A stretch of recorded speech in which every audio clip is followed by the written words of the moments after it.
మాట వినిపిస్తోంది.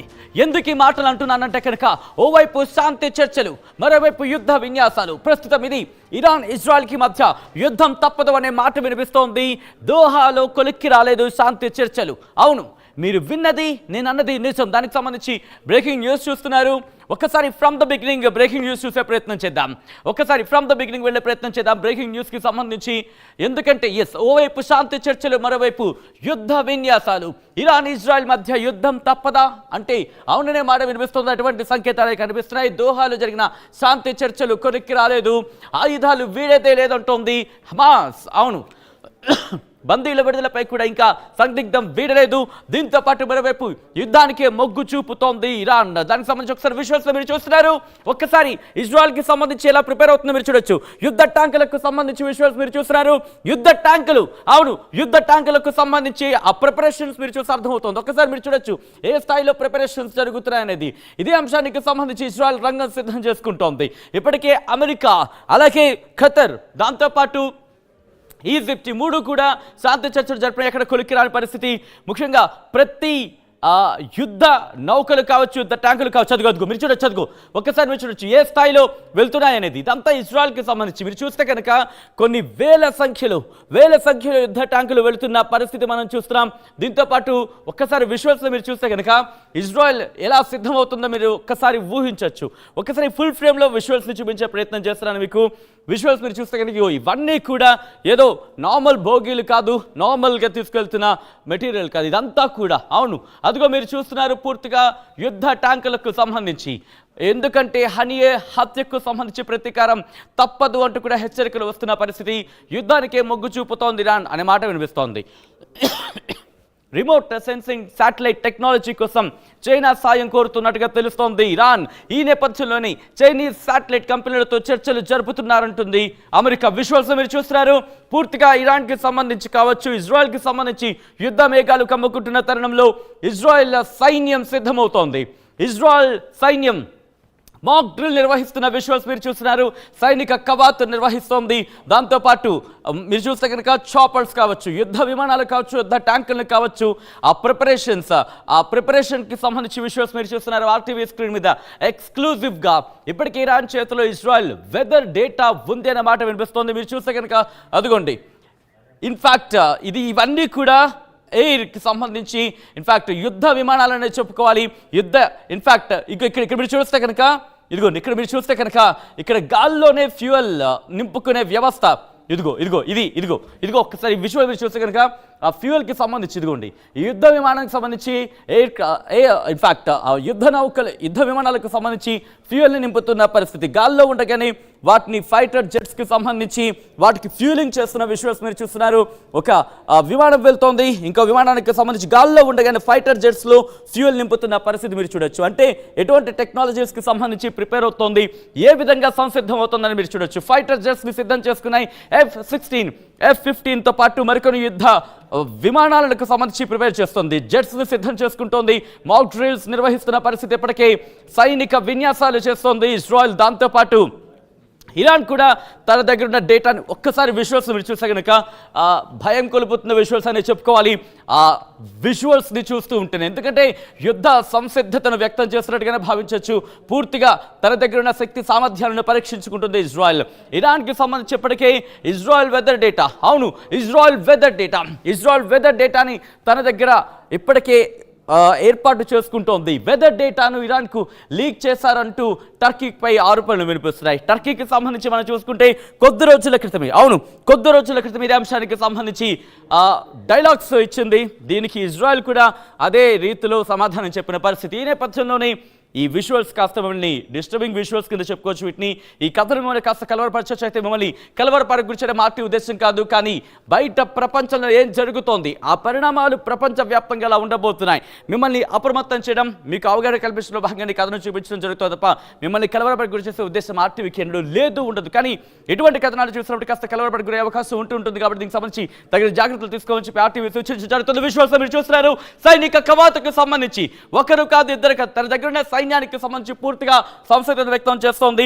మరి ముఖ్యంగా యుక్రెయిన్ రష్యా వార్కి సంబంధించి మీరు చూస్తే కనుక అక్కడ రష్యా చేసిన తప్పు ఇక్కడ చేయకూడదు అనుకుంటోంది ఇజ్రాయెల్. ఎందుకంటే కనుక ఎక్కడైతే ఇప్పుడు యుక్రెయిన్ ఆక్రమించుకుందో ఆ ఆక్రమించిన ప్రదేశానికి సంబంధించి రష్యా తన సైన్యం కాస్త బలహీనమైన సైన్యాన్ని పెట్టిందనే మాట ఇప్పుడు వార్తల్లో వినిపిస్తున్న క్షణంలో తన సైనికులకు సంబంధించి పూర్తిగా, ఎందుకంటే ఇక్కడ మీరు ఇంట్రెస్టింగ్గా ఇజ్రాయెల్కి 1,00,000 మంది మాత్రమే, అంటే క్షమించాలి 1 కోటి మంది జనాభాలో ఇరాన్కి సంబంధించి 9 కోట్ల మంది జనాభా ఉన్నారు. ఈ నేపథ్యంలోనే సైనికుల విషయంలో కూడా ఆ డిఫరెన్సియేషన్ ఉన్నప్పటికీ కూడా ఇక్కడ అమెరికా మద్దతుతో ఇక్కడ సైనిక విన్యాసాలకు దిగుతున్నట్టుగా తెలుస్తోంది. తన దగ్గరున్న మొత్తం ఆ యుద్ధానికి సంబంధించి ఆ ప్రిపేర్డ్నెస్ని సిద్ధం చేసుకుంటోంది. ఇక్కడ వెదర్ డేటా గురించి మాట్లాడుకున్నాం. డేటా ఆధారంగా ఇజ్రాయెల్కు కౌంటర్ ప్లాన్ రెడీ చేస్తోంది ఇరాన్. శాటిలైట్ టెక్నాలజీ, అవును శాటిలైట్ టెక్నాలజీ కూడా అందితే కనుక నేరుగా యుద్ధంలోకి దిగాలంటూ కూడా ఇరాన్ యోచిస్తోంది. ఈ నేపథ్యంలోనే శాంతి చర్చలు జరుగుతున్నాయి. ఒక్కసారి ఆ ప్రిపేర్డ్నెస్ చూస్తే మనకు అర్థమవుతోంది ఇరాన్ ఏ లెవెల్, ఇన్ఫాక్ట్ ఇజ్రాయెల్ ఏ స్థాయిలో ఉంది అనేది. ఇక్కడ ఫైటర్ జెట్స్కి సంబంధించి కావచ్చు, లేకపోతే ఇదిగోండి యుద్ధ ట్యాంకర్లకు సంబంధించి మీరు చూస్తే కనుక నిన్ననే ఒక్కసారి ఆ డిస్క్రిప్షన్లో కూడా మెన్షన్ చేసే ప్రయత్నం చేస్తాను.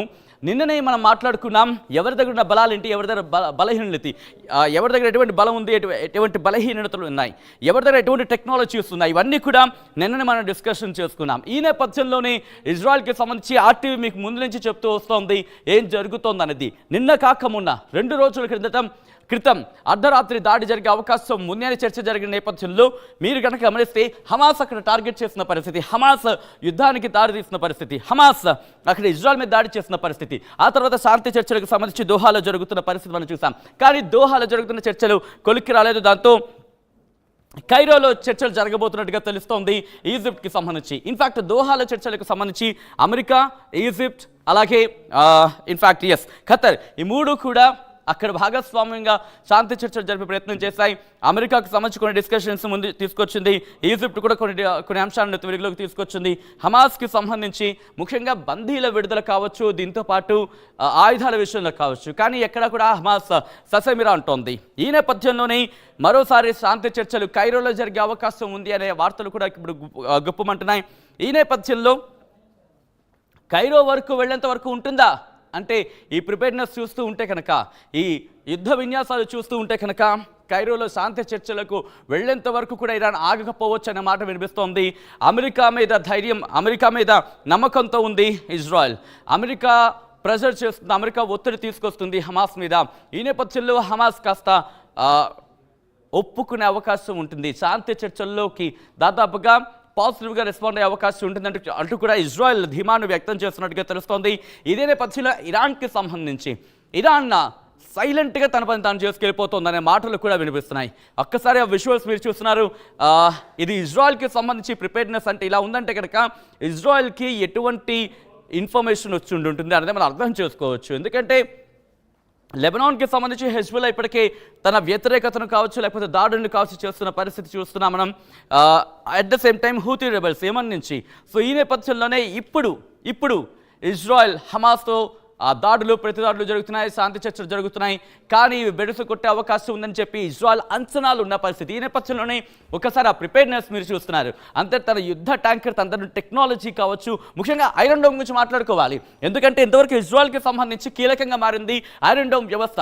ఏ దాడులు జరిగినా హమాస్కి సంబంధించి అంతటి టెక్నాలజీని కూడా ఎలా ఎదురొచ్చి మరి ఇజ్రాయెల్ మీద దాడి చేయగలిగింది అనేది ఇజ్రాయెల్ ఇక్కడ క్యాలిక్యులేషన్ వేసుకుంటోంది. హమాస్కి అంత ధైర్యం ఎక్కడి నుంచి వచ్చింది, ఐరన్ డోమ్ వ్యవస్థను కూడా బద్దలు కొట్టుకొని ఎలా దాడి చేయగలిగింది అనేది ఇంకా దీని మీద తర్జన భర్జన పడుతోంది. ఈ నేపథ్యంలోనే ఇప్పుడు ఆ ప్రిపేర్డ్నెస్ కూడా సిద్ధం చేసుకుంటుంది. ఒకవేళ కనుక దాడి జరిగితే, ఒకవేళ ఇరాన్ కనుక దాడికి ఉపక్రమిస్తే ఏం చెయ్యాలి అనేది ఆ వ్యూహంలో వెళ్తున్న ఆ సందర్భాన్ని మనం చూస్తున్నాం.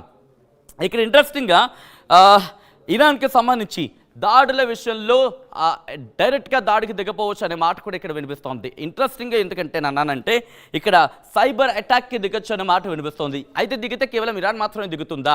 అటువంటి సినారియో వచ్చినప్పుడు ఇజ్రాయెల్ నుంచి ఎటువంటి దాడి ఉంటుంది, లేకపోతే ఇజ్రాయెల్ ఇరాన్ కన్నా ముందు దాడికి దిగుతుందా? ఇవన్నీ కూడా ఒక బిగ్గెస్ట్ క్వశ్చన్ మార్క్స్ అనే చెప్పుకోవాలి. ప్రస్తుతానికైతే మాత్రం ఇజ్రాయెల్కి సంబంధించి విజువల్స్ మీరు చూస్తున్నారు. దాడులకు సంబంధించి ప్రిపేర్డ్నెస్ సిద్ధం చేసుకుంటుంది. ఒకవేళ ఇరాన్ కనుక ఈరోజు అర్ధరాత్రికి రంగంలోకి దిగితే, ఈరోజు అర్ధరాత్రికే దాడికి దిగితే కనుక వాటిని ఎలా తట్టుకోవాలి, ఇప్పటికే ఉన్న ఐరన్ డోమ్ వ్యవస్థని ఇంకంత స్ట్రాంగ్ చేసుకోవాలి, ఇంకంత స్ట్రెంగ్తన్ చేసుకోవాలి, ఇంకంత బలోపేతం చేసుకోవాలనే అంశానికి సంబంధించి తన వ్యూహాలను సిద్ధం చేసుకుంటోంది.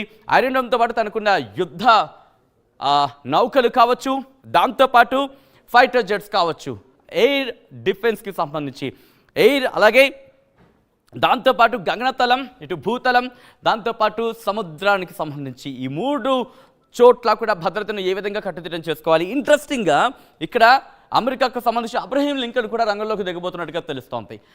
ఎస్, ఇన్ఫ్యాక్ట్ అది మరింత చెరువులో ఉంది. ఒకవేళ అబ్రహీం లింకన్ కూడా పూర్తి స్థాయిలో అక్కడ రంగంలోకి దిగి ఒకవేళ పూర్తిగా ఫంక్షన్కి వచ్చిన తర్వాత ఇజ్రాయెల్కి సంబంధించి తన రక్షణ వ్యవస్థ, ఎందుకంటే అబ్రహీం లింకన్ అమెరికాకు సంబంధించి యుద్ధ నౌక, ఒకవేళ అబ్రహీం లింకన్ పూర్తి స్థాయిలో ఒక బరిలోకి దిగితే కనుక తమ డిఫెన్స్ సిస్టమ్ ఇంకా బలోపేతం అవుతున్నట్టు కూడా ఇజ్రాయెల్ భావిస్తున్న తరుణంలో ఈ రోజు రాత్రికే దాడి జరగచ్చా అంటే కనుక బహుశా బిగ్గెస్ట్ క్వశ్చన్ మార్క్. ఎందుకంటే ఏ క్షణానైనా దాడి జరగచ్చు. చెప్పి చేస్తుందా ఇరాన్ అనే అంశానికి చాలా మంది క్వశ్చన్ మార్క్ రైజ్ చేస్తున్నారు. చెప్పి చేయకపోవచ్చు, కానీ చెప్పకుండానే దాడికి దిగే అవకాశం ఉంది అనడంలో ఎటువంటి అతిశయోక్తి లేదు. ఎందుకంటే శాంతి చర్చలు ఎక్కడ కొరికి రావట్లేదు, హమాస్ తగ్గట్లేదు, ఇజ్రాయెల్ కూడా తగ్గట్లేదు. ఈ రెండు తగ్గినప్పుడు ఏ క్షణానైనా ఇరాన్ దాడికి దిగే అవకాశం ఉంది. కారణం ఇస్మాయిల్